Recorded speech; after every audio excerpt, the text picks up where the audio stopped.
Sean Michael Alexander dan Laura Meizani Mawardi digosipkan berpacaran dan membuat kedua orang tua mereka mulai was-was. Foto kencan pasangan remaja ini tersebar di media sosial yang mana memperlihatkan betapa manisnya putra-putri artis ini. Keduanya tak segan memamerkan kebersamaan di sosial media. Bahkan di masing-masing bio Instagram juga tertulis nama satu sama lain. Agaknya Olla Ramlan mendukung hubungan asmara putranya, sebab dia mendoakan agar Sean dan Loli selalu bahagia.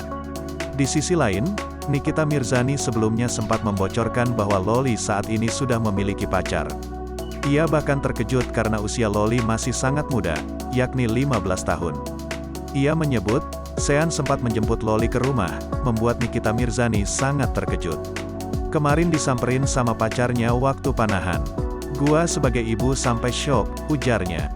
Meski demikian, Nikita Mirzani bersyukur karena Loli berpacaran dengan pria dari latar keluarga yang baik.